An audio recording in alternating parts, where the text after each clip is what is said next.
وهي نوع مدنا يلنو علينا معسي يكن علينا معسي يكن وهي نوع مدنا يلنو علينا معسي يكن علينا معسي يكن نو.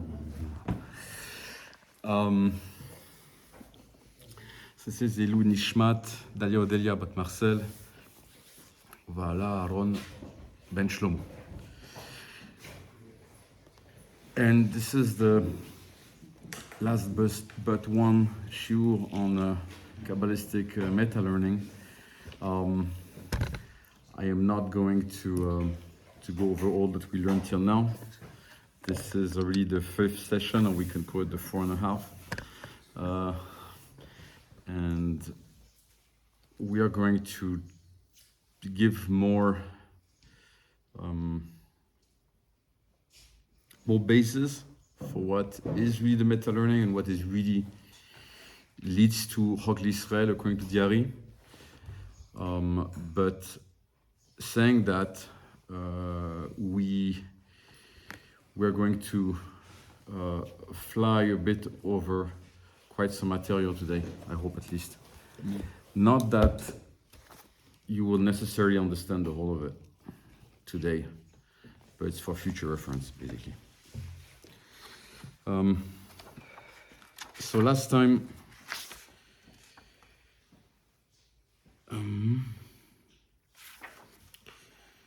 I managed to take today the book which has the smallest print.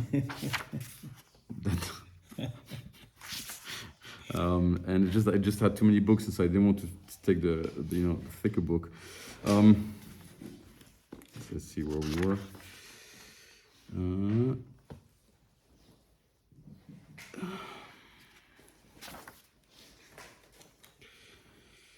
So we were at the point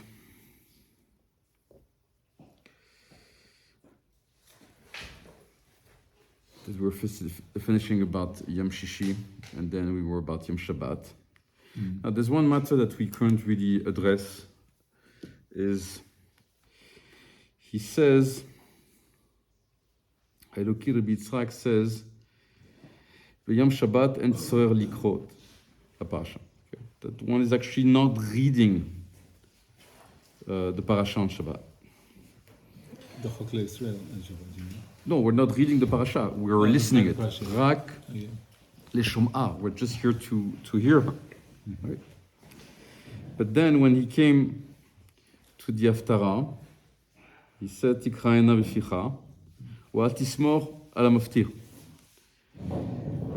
And of course, what we call maftir today is really the part, which is the last part, which is read in the Torah before the Haftarah. And I just want to make it clear, because I had someone who asked me a question about that. We are not saying that at the point which is maftir that you're supposed to read it. No. It's only about the Haftarah. Okay? Only the Haftarah you're supposed to read. Right.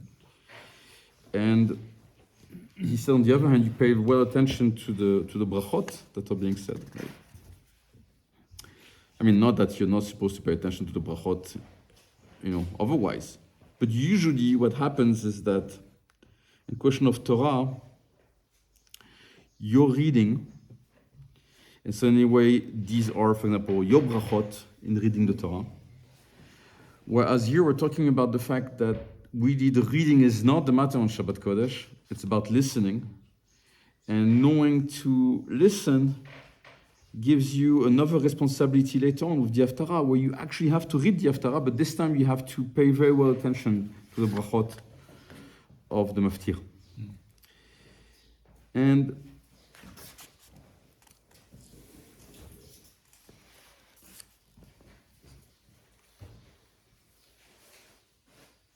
he goes and says a principle which is really related to the way we divide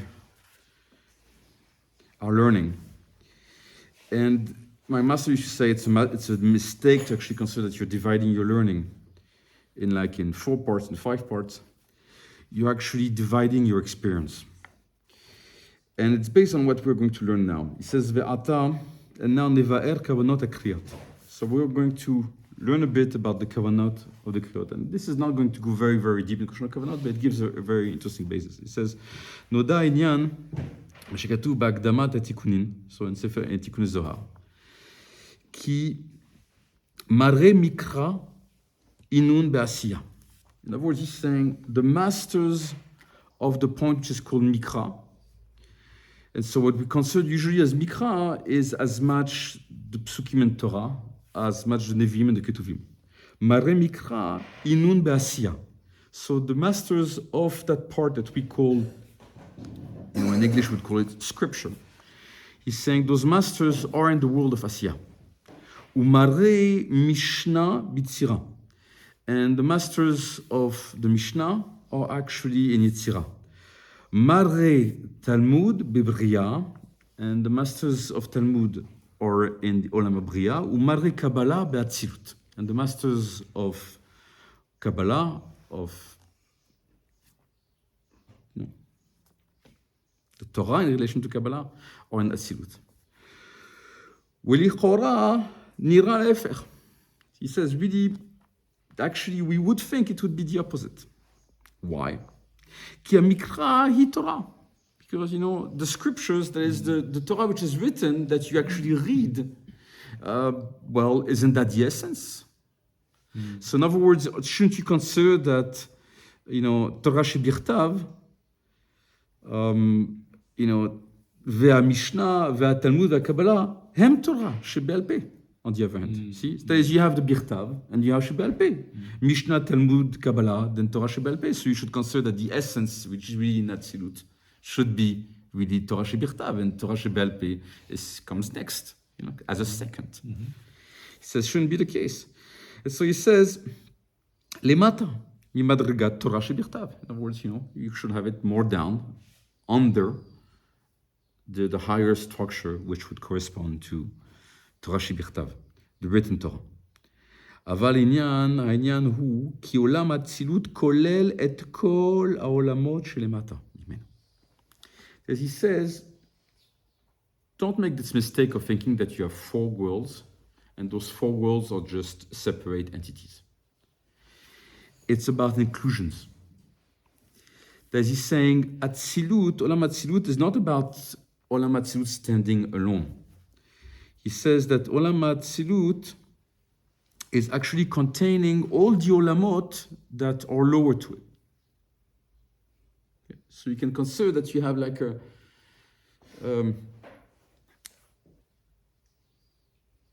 something that superheats, that is like above and yet contains. So in other words, when you have Olam Atzilut, you really have all of it, all which is down below, so Berei, Tzira, Asiya, which is just in it. But then what happens? He says, V'yesh Sham Torah shebirtav, V'hu mikra. So obviously there is there Torah shebirtav, the written Torah. V'gam HaMishnah, V'atalmud V'akabbalah.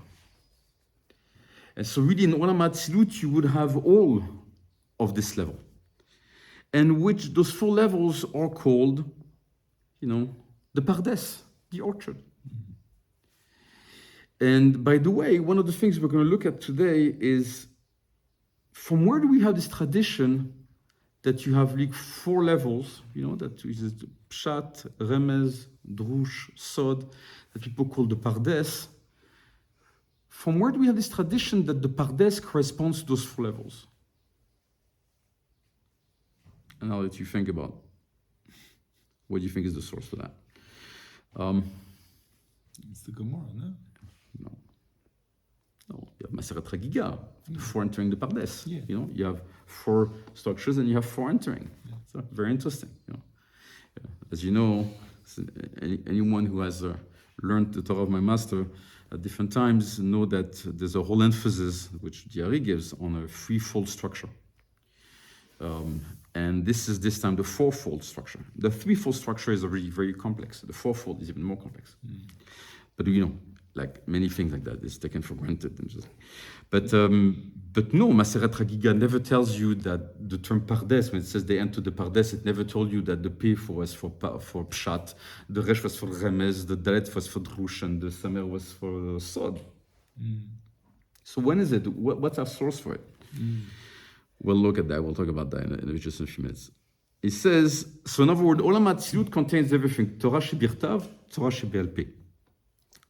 The written Torah, the oral Torah. When we say the oral Torah, it contains as much Mishnah, Gemara, Kabbalah. Uvebriya haser mimena Kabbalah.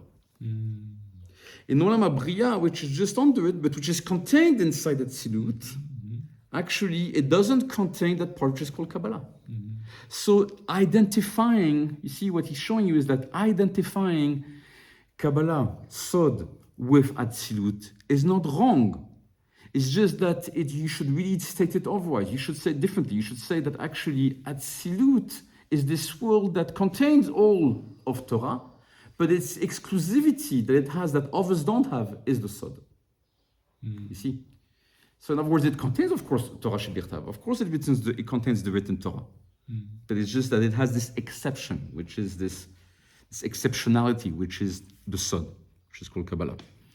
B'riya haser mimena Kabbalah, veyesh sham shlosha acharot. But on the other hand, you have Mishnah, Gemara. I mean, you could put it as Gemara, Mishnah, Torah Shebirtav, Mikra. And when we say Mikra, it's in the language of the Ari, it's as much the Torah, and then Nevi'im and Ketuvim.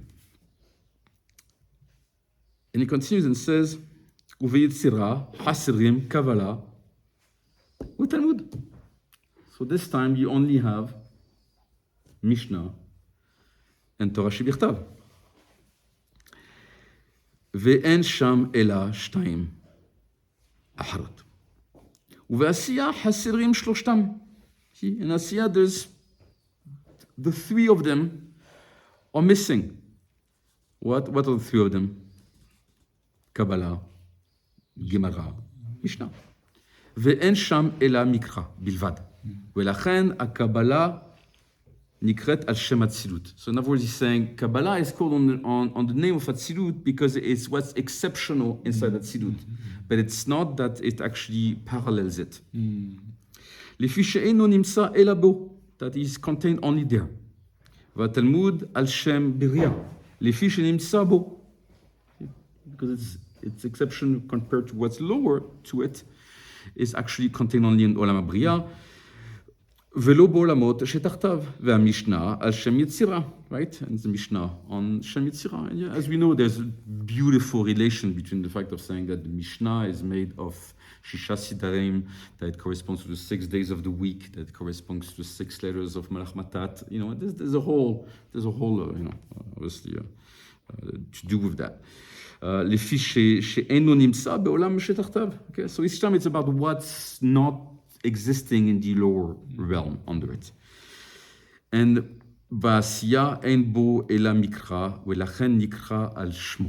Now, of course, when we talk about worlds, you should remember that in the language of Torah, before worlds being worlds, they are ages, right? Because when we said le'olam, for example, Ki le'olam chazdo, right? It's not that for a world is his chesed. It's for an eternity. Before anything else, before any sense about even a grammatical distinction of saying that you would have olamim and olamot, which is a more recent distinction of saying that olamot would be worlds and olamim would be ages, times, long times. But originally, it was all about one concept, and you should really not distinguish the two. So it actually gives you it informs your sense of worlds. Why? Because these are ages. You have first an age of Atzilut, of emanation, then of Bria, then of Yetzira. You said that's the way you should think about it, and which tells you that really what comes first. What comes first is really Kabbalah. Now we saw that when Rabbi Chaim Vital introduced the whole matter and he said, look, I saw my master doing something here. And he's telling us what he saw.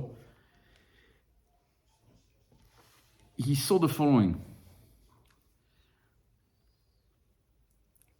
Koret kriya hazot sheitbaer ata. So he was having this reading that we are going to explain now. Bekavana elu shnevaer. So at the beginning he was having, what people would call the scriptures. I don't exactly like the term, but the written Torah. ואחר כך נביאים, ואחר כך כתובים, ואחר כך קבלה. ואחר כך משנה, ואחר כך תלמוד. The point of my master was to say, well, what Rabbi Chaim Vital caught his master, what he's caught his master doing, is not that he had a different order. Is that it's a matter of what is it you're able to reach. He was already, after considering what you really have from the Torah, the Nevi'im and the Ketuvim, he already knew to directly reach this full Pardes. He knew to directly reach this world of Atzilut in relation to his reading, to his learning. Because you see, things don't have to be in the order that first you reach this, and then you reach this, and then that. No, it is the recommended order. But for a sage like Diari, he could actually directly, in a way, fly to Atzilut. That wasn't, the matter for him. That's the reason that's the way my master was explaining why Rabbi Chaim Vital, in witnessing what he saw his master doing, he says something which seems so different than what we actually learn after that. And so what does it actually tell us? It tells us that you have a quality of learning, a depth of learning, which is informed by those four letters of Pe, Resh, Dalet, Samer. But they do not parallel those levels of learning. There is those degrees of learning in the sense of having Mikra, Mishnah, Gemara, and Sada. See? Per addition, he never used the term of saying Pshat is Mikra, Remez is Mishnah, Drush is Talmud, and Sod is Kabbalah. He never did. Only that we are accustomed to actually, make that parallel, because it's like anything. I tell you have four things, I tell you have four other things, and I tell you there's a connection between them. Well, you say it's a one-to-one correspondence. The first one is the first, the second is the second. And here you're over, okay? And so you assume very easily that that it works like that, and it's very easy to do so. Now, fortunately, Rabbi Chaim Vital, and I'm quite certain that he knew to do it exactly in that way for us, in order to break this idea in us. That's why he starts by telling us, my master was doing Mishnah, Gemara, then after Kabbalah, and then, Nevi'im, Ketuvim, then Kabbalah, and then Mishnah, Gemara. So how could it work like that, if he was telling us about the Pardes? So from where is the term Pardes as question being Pshat, Remez, Drush, and Sod? Any guess? What was the question? From where is this identification of the letters of Pardes as being Pshat, Remez, Drush, and Sod?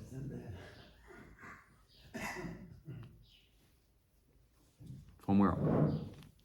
It's actually from the very later finds of the Zohar.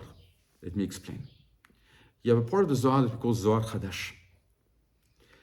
And even inside that part of the Zohar that we call Zohar Chadash, you have some tikkunim that are here to complement the tikkunei Zohar that were in the original Zohar. And it's only there, inside what's considered as the second book of the tikkunim that were inside Zohar Chadash, that there is given this explanation, which is a wondrous explanation. By the way, it's quite amusing that a lot of people talk about the Pardes as being Pshat, Remez, Drush, and Sod, but most of their editions of the Zohar that they even would have in their home don't even contain that teaching. Because most editions don't even have that part of Zohar Chadash. Zohar Chadash. So it's very amusing, Like people take something they assume for granted that is the way it works, but it's actually a very late teaching. And I'm saying that because you see what the parable that we actually looked at in the Zohar in Parashat Mishpatim on Lag Omer is actually more the original source for this type of progression in the learning and the relation between the Pshat, the Remez, because this is not Zohar Chadash. This is like, core Zohar, Parashat Mishpatim in the Zohar. It's not something that came later on. In fact, what came on later on was giving you the next step of understanding. So what was this part of Zohar Hadash saying? It was saying, Ve'ot Shechinta it keriat pardes deoraita. He says the Shekhinah, so in other words, you could call it the feminine counterpart of the divine. The Shekhinah is called pardes deoraita, the orchard, the garden of Torah. Ve'al shem deyihi klila, mishpshat Raya, by the way, not Remez, Drasha V'Sod. In other words, it's made of pshat, it's made of some type of proof of your pshat, then Drasha and then Sod. Deoraita da hu siman pardes. So in other words, those four levels of the Oraita is what we call the Pardes. Now again, this personification of the Shekhinah for Oraita, which is in a way used here in that language, came from the teaching of the Sabbat Mishpatim that we saw on Lag Leomer. That's where it came from. But there's a major difference. Is that there one never talked about the term Sod. One did talk about Remez. That's why it's kind of amusing when people say Pardes, they're actually saying that Remez. I mean, are they actually taking from the Sabbat Mishpatim or they're taking from Zohar Hadash? I mean, which one are they taking from actually? So they've actually confounded the two together, but without giving proper credit, no for this, no for that, and without understanding what's going on here. So what you have in the Sabbat Mishpatim, as you certainly remember from Lag Leomer, is that you had really 5 levels. You have a level which is obviously the pshat, but it's for you to come back to. It's actually not something which is considered as your entry level. Your entry level is as you pay attention to Raita, and that's the level which is called Remez. And then you've had, as you certainly remember, the level that we call Drasha. And then you had the level that we call Haggadah. Why? Because she starts to narrate something to you. She starts to tell you a story. And that's of a bchina that the Sabbat Mishpatim call Hida. No? Riddles. Talking in riddles. And then when you are accustomed with all this, and you really are engaging with all this, then you have a last level which is called Razin Deoraita, which is not a samer for Sod, which is just Razin. Of course, you could tell me, well, Raz in Aramaic, it could be the equivalent of the Sod in Hebrew. I understand. But pay attention that in his way of looking at this, the Resh is basically back to the Remez. Because you see, this is a cycle. You're supposed to go back. Once she really revealed things to you, you are then relating back very profoundly to the Remazin. And that's what is the text of the Sabbat Mishpatim was saying. If you don't believe me, go back on that shiur that we had on Lag Leomer, and you'll see by the end he says, when you will have understood the Sodot, then she will explain back to you all the Remazim that she had given you. See, all the hints, all those things that she showed of her own beauty in a very fleeting way, that suddenly you could, just pay a little attention to this that she uncovered of herself, and she had you see for a very brief instant what no one else but you, her beloved, saw. And only at that point of really giving you, an entry into the Sodot, then you make sense of the Remazim. So in other words, the Resh of Razin is the Resh of, Remizaya Doraita, of the hints, of Remez. So what should really be actually our 4 letters that correspond to what was taught in the Seven Mishpatim? Of course, you have the Resh for Remez. You have the Dalet for the Rasha. You have the P for Pshat. He does talk about it after that. And then you have the He for Agada. And those 4 letters, and that's also something you can ask to a sofer, I was always saying that, because why am I always saying those things? I was a sofer stam before I did Tshuva. Okay. And so, yeah. And so,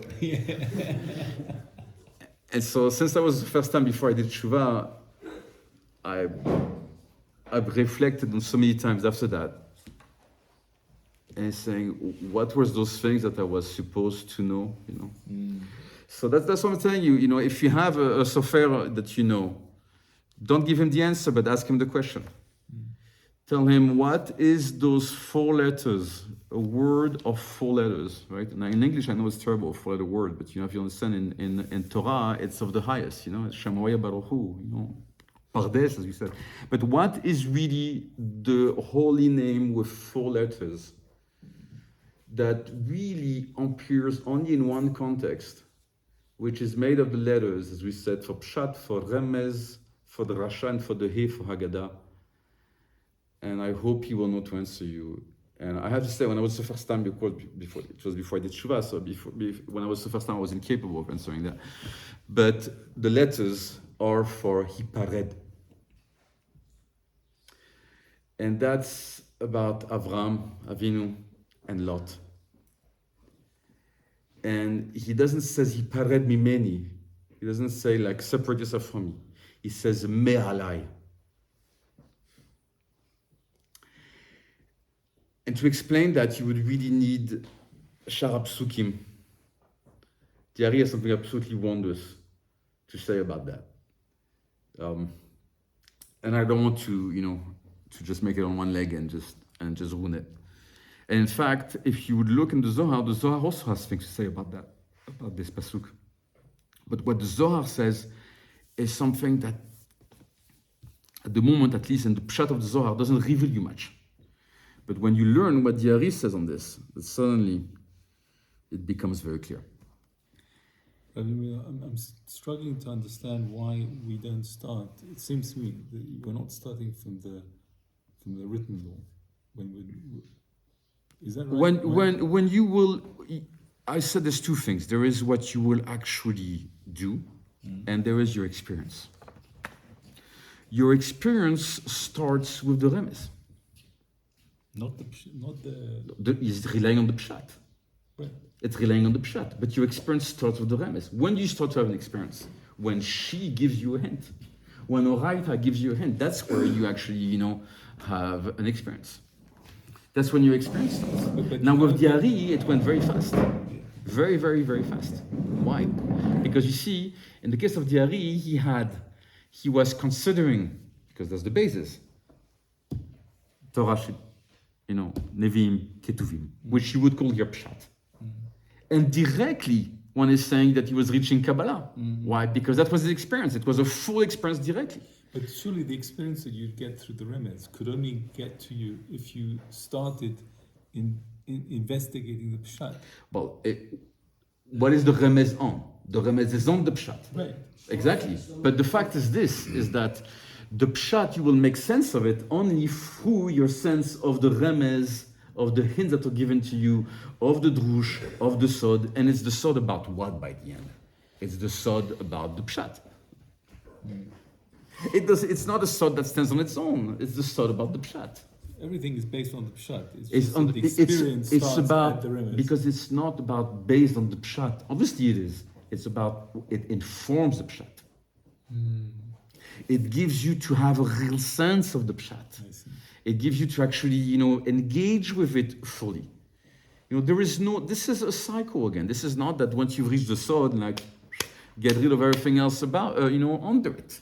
That once you really have a sense of the Torah of Kabbalah, that means that, Gemara, never learn anymore, Mishnah, finished, No, of course not. Anyone who does that has understood nothing. You take a great sage like Rabbeinu Yitzchak Kaduri. By the way, his name was, his family name was really never Kaduri. It was actually, it's the name of his father. It was because it was the Baghdadi tradition that you always say after your first name, you say the name of your father. For example, Cham Fetaya, we call him Rabbi Yehuda Moshe Fetaya. So it's not that Moshe was his second name. It's because it's like, instead of saying Rabbi Yehuda ben Moshe, we say Rabbi Yehuda Moshe. Same with the Rav Agassi. The Rav Agassi, we say Rav Shimon Aaron Agassi. But that was years ago, hundreds of years ago. The Rav Agassi? No, the saying the name of the father without the ben. Just the Cham Fetaya was just like, and we do the same about his son. Rabbi Shaul. We go by last names. But again, I'm talking to you about the Cham Kaduri. Cham Kaduri was centuries ago. 15 years. No. So Last let name itself started. Yes, but you've had also remnants of actually using just the name of the father like that. For example, the Cham Kaduri was the case. So he took his name of his father was Kachuri, and he actually took the name Kaduri of having like a name in Hebrew. Anyway. So what about the Pardes? What about the Pardes? Well, you see, the Pardes is the last level. It's, as Diari described here, it's Olam HaTzilut. It's where you have the whole of it, including the Sod. And that's the very reason why the Gemara in Maseret Chagiga said 4 entered the Pardes, when it says it's not like they entered just like, they destroyed the Pshat, and the Remez. No, of course not. It's that they entered the ultimate, which contained the Sod. And that's what the Pardes is. So what would be the difference between, the famous Hipared, Hiperesh Dalet that I've talked to you about, and this Pardes? Well, it would be just 55. But you see that 55 is a tikkun. It's what the Sabba Mishpatim teaches and been taken by Diari later on, obviously, but given to us as one tikkun. And it's the tikkun of Ga'ava v'Litzanut, the tikkun of getting rid of pride and mockery. And only the one who really has engaged with that can go from the He of Haggadah to the Samer of Sod. You understand? That's how you actually... Could you show us how you get to 55? Well, because, He is 5. Yeah. Right? And instead of He in Pardes, you would have Samer, which is 60. How would you go from 5 to 60? You would need 55. Right. And so what's missing really is this tikkun of you getting rid of your pride. And by the way, there's a lot to that, in the experience of the 4 who entered the Pardes. Because it is a matter of knowing to not assume anything. That's what you have written in Maseret Chagiga. So Maseret Chagiga, just to take it, it starts by saying, Tanu Rabbanan arba'a nichnesu bePardes ve'iluhen. Right? And so it tells you, Ben Azai, Ben Zoma, Acher, which is really called Elisha ben Avuya, and Rabbi Akiva. And, frankly, it's not doing credit to, not to this learning in the Gemara, because you really want to do it properly. You have to take it from the Mishnah, which is many pages earlier, which talks about actually 4 things that are prohibited. And there's a relation between those 4 things and the 4 that entered the Pardes, which is made of 4 letters, you see. So you have to, get back your basics about what the preceding Mishnah prohibited at 4 levels, and how do you have the matter of the Pardes also at 4 levels. So you have to make this parallel properly. And even again, when I say that, it doesn't mean you're going to have to one-to-one correspondence, a ridiculous thing. No, you're going to have something very rich. But you have to relate to it. And he says, Al Tomru, Rabbi Akiva gives them advice. He says, when you will reach one place which is called Avnei Shaish Tahor. By the way, what is Avnei Shaish Tahor? Is this like a term of Kabbalah? No. This is Torah. In case you forgot, this is Torah. It's Torah itself that tells you this social structure that exists, right? In fact, if you don't remember it, then just go look for it in Shesach Shemot. You'll find it's there. It's the Torah itself that tells you that there's such a place which is called Avnei Shaish Tahor. Actually, in the Torah, it's not written Tahor, it's written Tohar. And he says, when you reach it, he says, Al tumeru maim. Don't say maim. Now, there are many ways to look at that. And one of the ways is to say, well, you see, when you reach Mobile as this type of structure where you could just be amazed by the differences of colors here and there in the Mobile. And that is one of the meaning of saying maim. In other words, of saying, you're just describing what you see. But you're not here to describe what you see. In fact, what your eyes see at first have nothing to do with what it is. So he's telling them, don't make those parallels between the things that you think you see and the things that you think you know already. You've seen water, you've seen reflection and refraction of light inside water.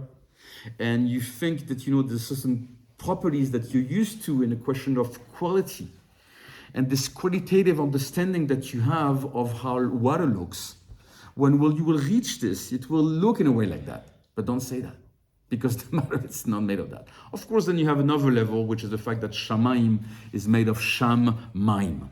Okay, so many levels in that declaration. But you see, what matters by the end is that, as we all know, or at least heard, Ben Azai Hitzitz Wamet, so Ben Azai saw and he died. Ben Zoma Hitzitz Wenivga, and so Ben Zoma, looked just a bit and he was affected. Now, I know many would say that he would become mentally unstable. That's what even Schottenstein here, the Art Scroll version says. But it never says that. It said Nivga. Nivga means that he's been affected, that he's been affected by what he saw. It affected him.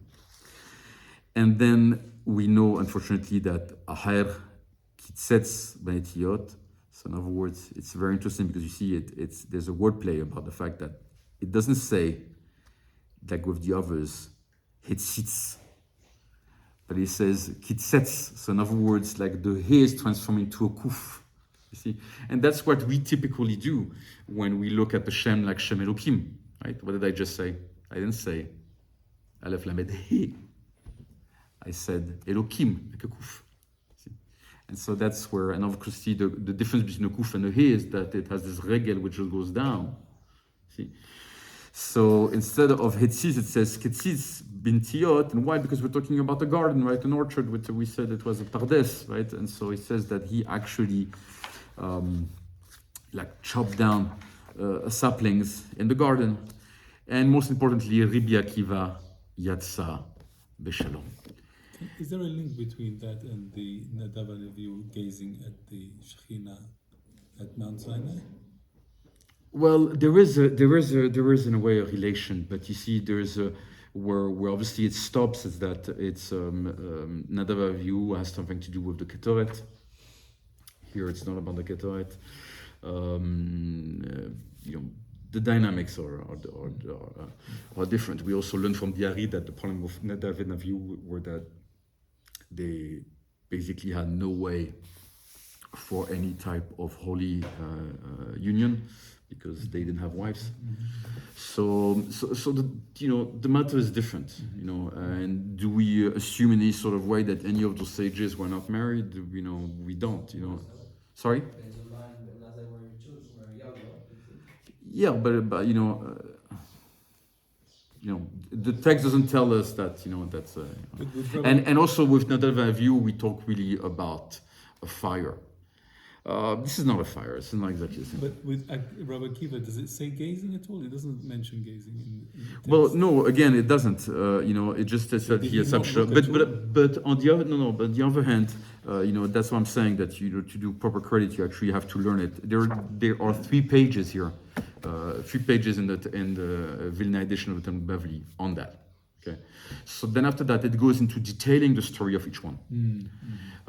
So if you want to do it properly, you have to do that. And that's one of our candidates, by the way, when we come to the actual practice of Chok Lisrael, and to see how we put this together.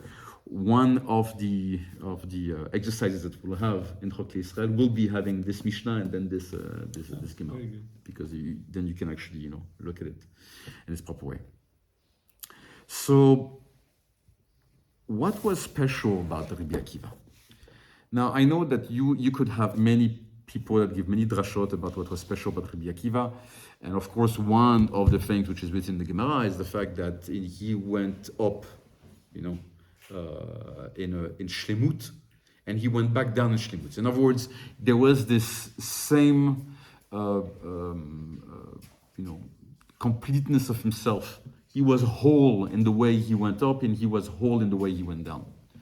So it was in the same state in the way he went up and the way he went down. But I'm going to give you something which is usually not understood as related, but my master was saying that this is one and the same thing. And what is exceptional about Rabbi Akiva? We do have just a few. Yeah. Nice. And so this is in Maseret Arachin, Tet Zayin Amud Bet, so 16b. And it's about this famous pasuk, Lo tisna et achicha bilvavecha. You shall not hate your brother in your heart. Yachol lo yakenu. It could have said, neither shall you strike him, or lo yisterenu, don't slap him. Lo yikalkelenu, don't curse him. But the Torah says, instead of that, it says just, don't hate him in your heart, bilvavecha. שנאה שבלב, הכתוב מדבר מניין לרואה בחברו דבר מגונה שחייב להוכיח.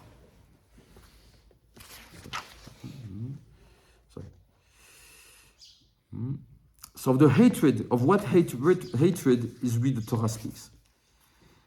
It says, it talks from the point that, from where, regarding someone who actually sees something improper in his fellow.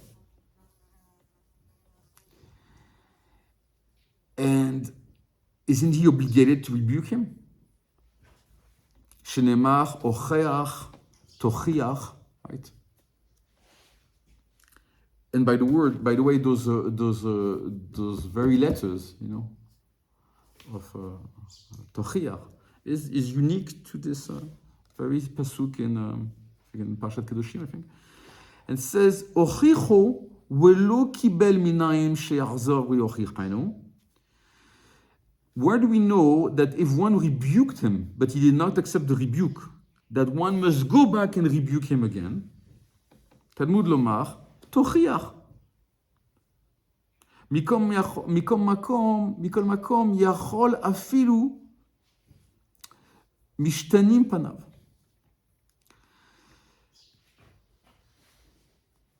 In any way, the Torah tells you, rebuke him. And it might be that even if his face changes, in other words, if he's ashamed, you should still continue to rebuke him. Talmud lomar lo tisa alavret. That's the word. The reason the Torah adds and says, do not bear a sin on account of him. In other words, you have to know a limit about it. That is, you have to rebuke him, But on the other hand, there's a level where rebuking him would actually be sinful, because, he would be ashamed of what took place, of what he did, of what is it that you're reproaching. Tanya, it was taught in the Baraita. Amar Rabbi Tarfon,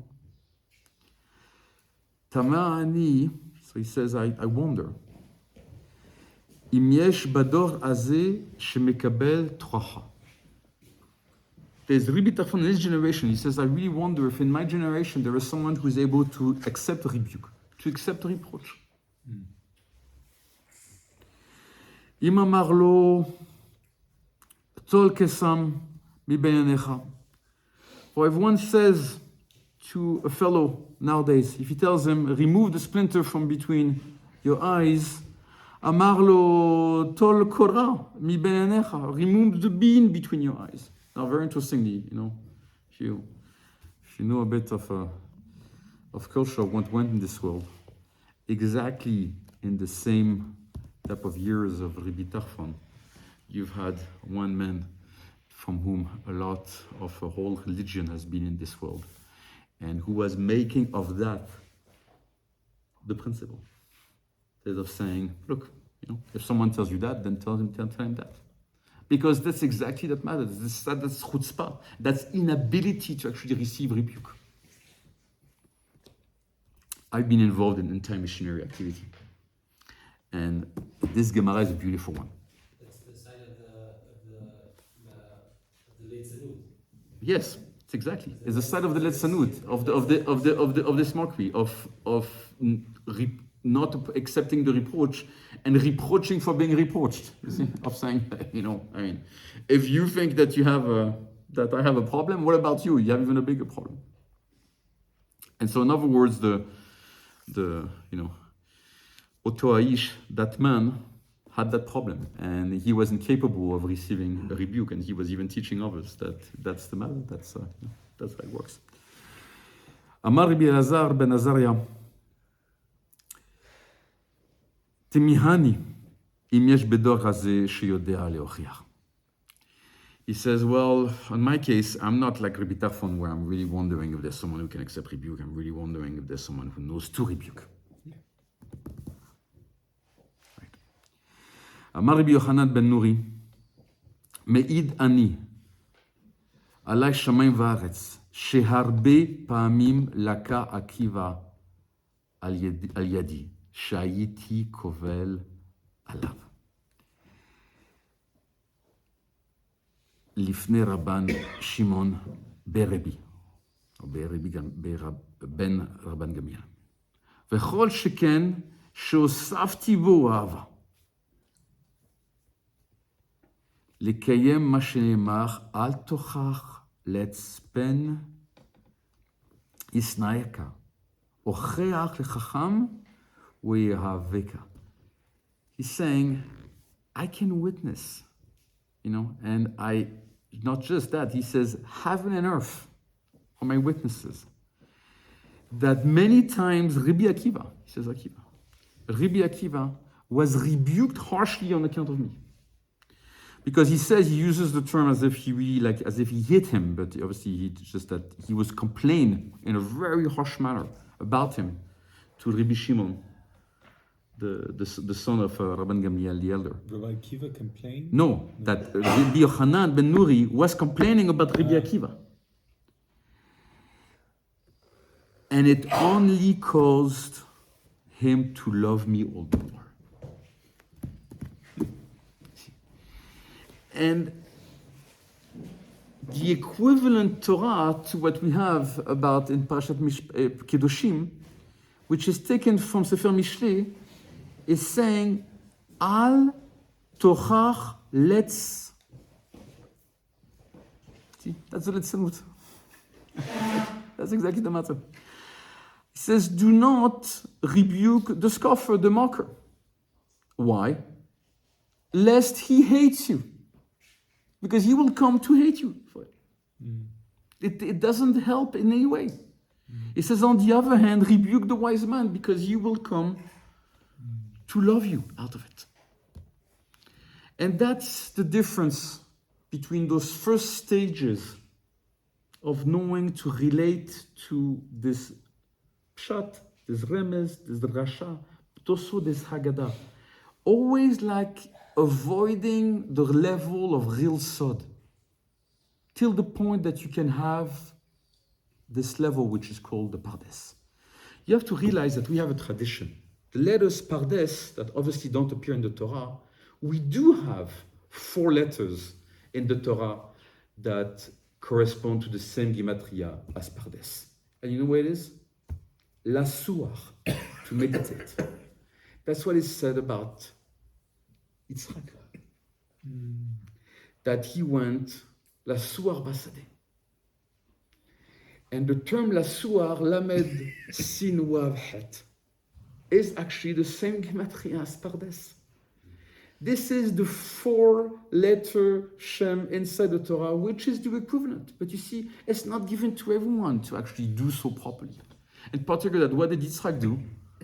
Lasuach basadeh, in the field. It's not given to everyone to actually do so. Not everyone has so. Now, before we end here, just give you an allusion to what comes next, is that you see the term pardes is not only lasuach, but in Torah it's be'eretz Edom. And be'eretz Edom is a term which is used about the famous melachim, the famous primordial kings, that each one of them reigned and died. And in Sefer HaDrushim, the Ari says that this is really the mashal about transmission of Torah. He says the light of Torah wanted to be given to the nations, and they refused it. He has a very interesting term in the way he says that they refused it. But then he says that it went down, and each time it decomposed, it like bifurcated into 2 paths. One that we call in Aramaic mocha, and then that we call klipa. One which is in a way the core essence, and one which is the shell. And each one of those levels, there's been 7 of those levels. And these are the 7 kings that are talked about in Parashat Vayishlach. Those 7 bifurcations, so at the beginning you have 2, then you have 4, then you have 8, then you have 16. All those different bifurcations, those 7 levels, is the way that the light of Torah came down. And you'd say, well, we heard about such a concept, but more about Oren Sof Baruch Hu. But if you look at Sefer HaDrushim, the Ari doesn't say it's like Oren Sof Baruch Hu. He calls it Or HaTorah. The reason for it is that actually Torah is 611. And as you know, there are many things at the level of the Drush that explain how do you go from the 611 of Torah to the 615 of the 615 mitzvot. But you see, 13. Torah, 611, 13 mitzvot, from 611, which is the gematria of Torah, Taru Av Reshe. But actually, the reason the Ari talks like that is that the term Edom is 611. You see, the Mem Sofit counts as 600, the Dalet and the Wav count as 10, and the Aleph makes 611. And Be'eretz Edom is where this is all situated. You see, what Yaakov bought back is a relation to Pnimiut, which originally belonged to Esav. Yes. And in this world, there's a lot you can think about what it means even today as an application. Now, why did we say about Rabbi Akiva that he had this very special property of knowing to accept rebukes and make out of it even love, greater love for the one who rebuked him? And in what way is it related to all that we learned here? Well, you see, if you take the very letters Tav, Wav, Chaf, and Het, which is what the Sugya and Maseret Arachin by the end cites from Sefer Mishlei. And you do what's called a Chiluf Eik Becher. The Tav becomes a Dalet. The Wav becomes a Samech. The Chaf becomes a Resh. And the Het becomes the Pe. And these are the letters of Pardes. And so what the Torah is telling you in Maseret Arachin, and Arachin are really like the values of Torah. It tells you that what Rabbi Akiva had special is that he knew to relate to that higher level, which is all-encompassing, which is called Pardes. This is this level that the Ari knew to reach directly from the Pshat. But for us, we have it's a path. It's steps, one after the other. And so, B'Siyata Yishmaya, next week, we will actually look at what makes, an example of a building of Chok Israel in that special path of relating to a writer.